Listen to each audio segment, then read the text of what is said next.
those strings sound overly jangly. Anyhow, live long and prosper. There we go. I don't even know if that's a greeting or more of a goodbye thing. See you next time. See you around the bend. Okay, so these strings sound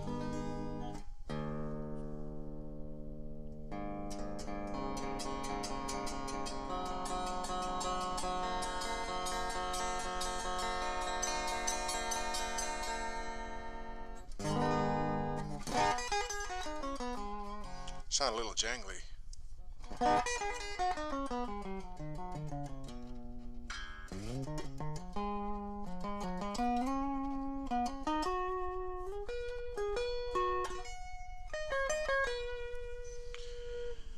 Okay, so I have this guitar. It's a light wood guitar with the sparkly tone. I had a video of this where I have the humbucker size P90 installed, and I'm messing around with the vibrato bar, probably more than was reasonable. I think this one tunes from like have an ostensible E minor there, and we listen to the vibrato bar. E major.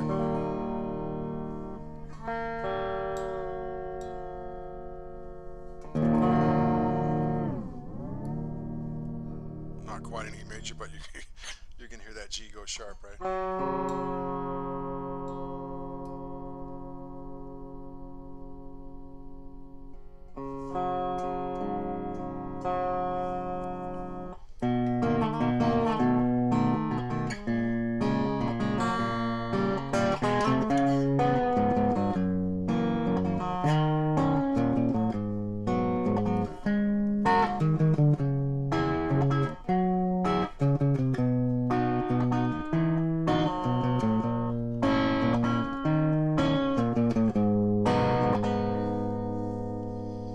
Okay, so this was a humbucker size P90. What do I have? I've been through,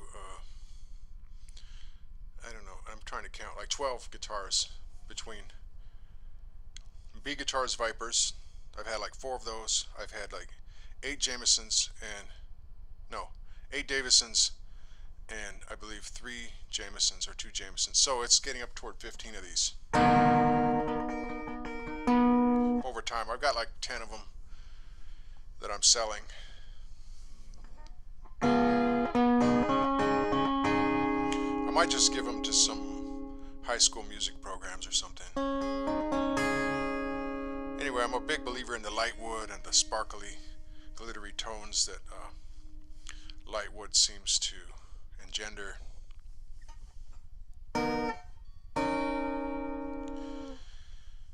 And I had the humbucker size P90s on a bunch of these guitars, and then I started toying with the idea of why not have the humbuckers that they arrive with, the stock humbuckers, or get some other humbuckers, maybe some Alnico 5 ones for that smoother, kind of smoother attack, that sort of spanky smooth attack that you get on an Axel, where they sell the guitars with AXL, that is, the Axel, where the guitar arrives with Alnico pickups.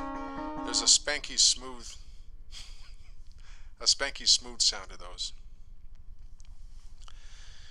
Okay, so that was my thought process. Well, wait till I get those Alnicos. Then the other day I was like, well, hey, why not just take one of these humbuckers that you have in a pile here and re-engineer, make it a 4-wire, because they arrive as 2-wire. So just put all 4 wires in place. As an aside, I was taking one of these apart. Yeah, I got an itch under here. I look like Samantha on Bewitched. Well, my nose is doing that.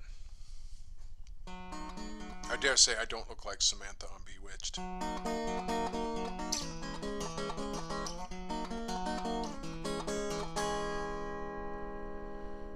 Okay, so my nose is itching. I'm losing my train of thought. Well, I had a bunch of the 2-wire humbuckers in a pile. I modified one for 4-wire. And now I'm going to get some coffee.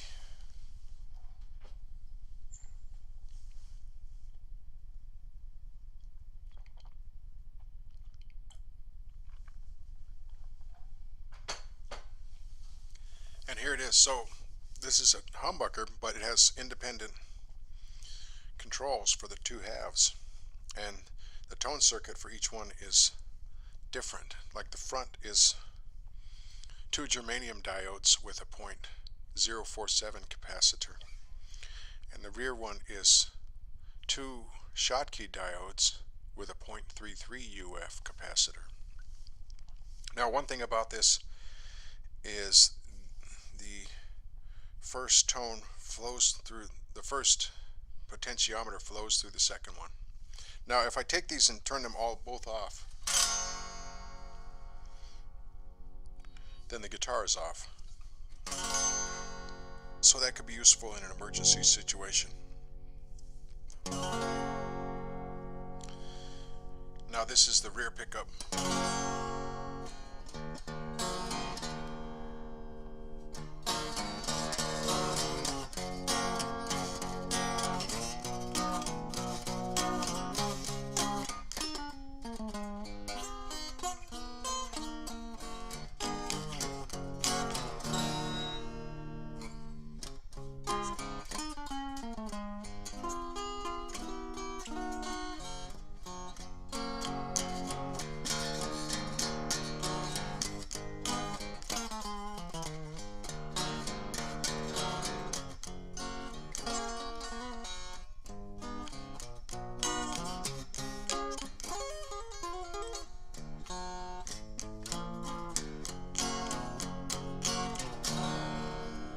Okay.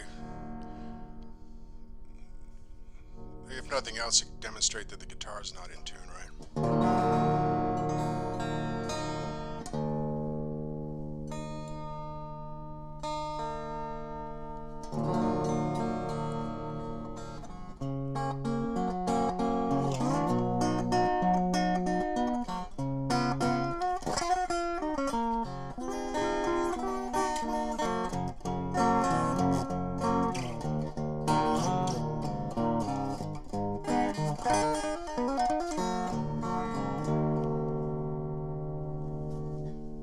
Well, that was why I chose this guitar. It was my least favorite of all the ones. It has the most tuning issues. Well, I have tuning issues, right? But and I'm fortunate in that over many years of training, my ear is not bothered by out of tuneness because, well, that's a whole nother video or series of videos. Anyway, so this thing has the most issues with its tuners, with a bind in the nut, and so I thought this would be the best experimental guitar for trying to wire up a humbucker. And you know, to some people that might be like, well, come on, that's pretty trivial, man, but keep in mind that I'm a beginner at electronics, so it was sort of a learning experience.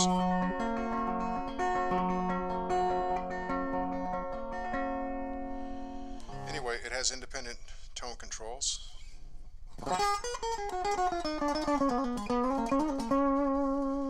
Now, if we turn the front up, you can see the bleed through effect.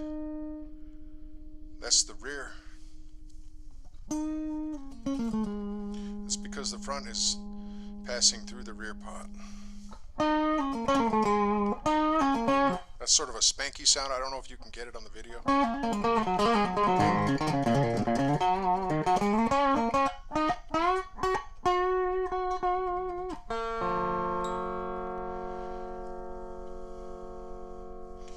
Now, if we do the obverse, turn the rear up and the front down.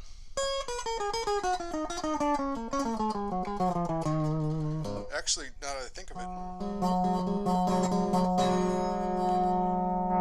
the front is affecting the rear.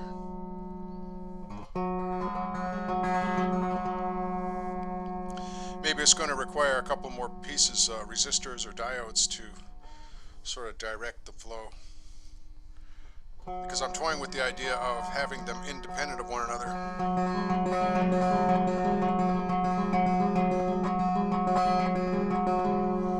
I think I just figured out how to do that, more or less, with the use of a couple tactically or strategically placed diodes. So anyway, you have this guitar here. Now when we go both on full blast, they're 500K pots.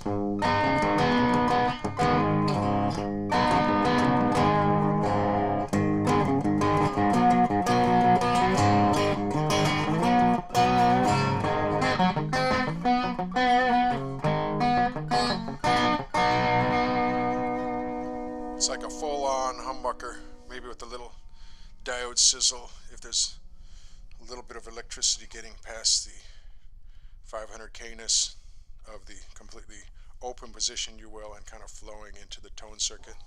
Maybe you get a little bit of that diode sparkle.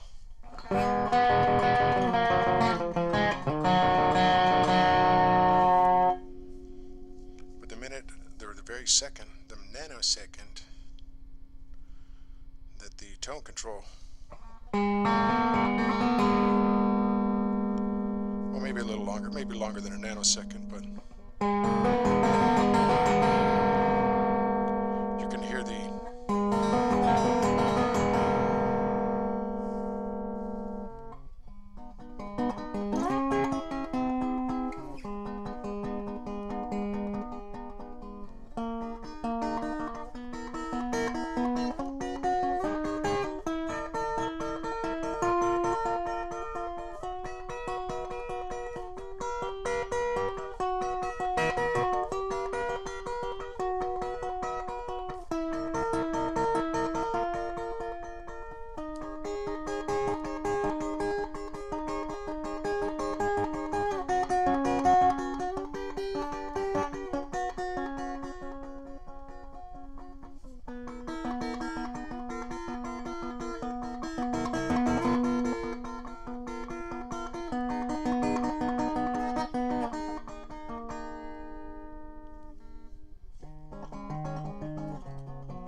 So I've got a little bit of drive going here on the amp, the PV Bandit.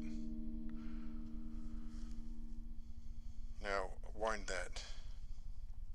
the rear half, the bridge half. They're both actually bridge, right? But the rear half, wind it all the way down.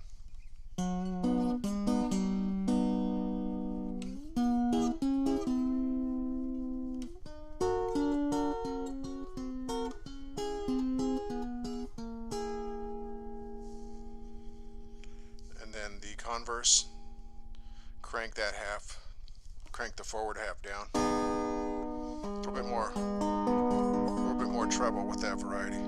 Crank the front up a little bit. Start getting that sparkle. Move both of them into kind of a mid position.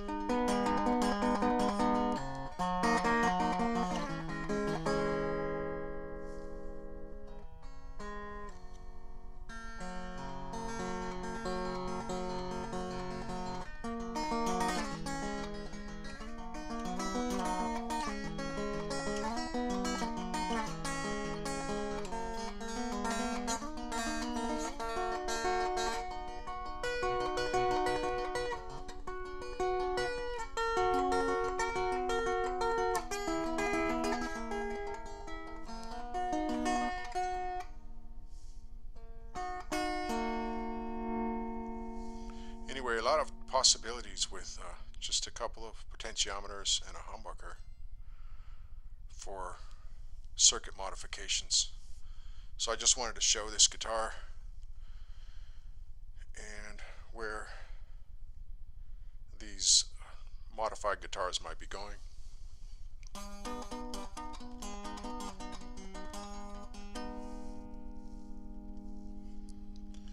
I'm pretty excited about this one.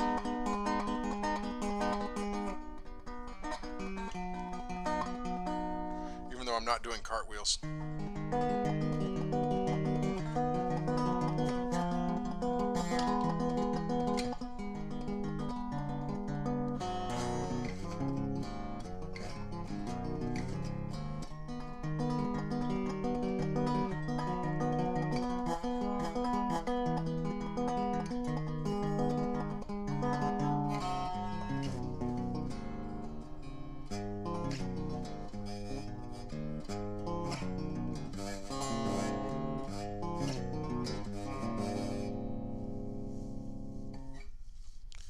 this.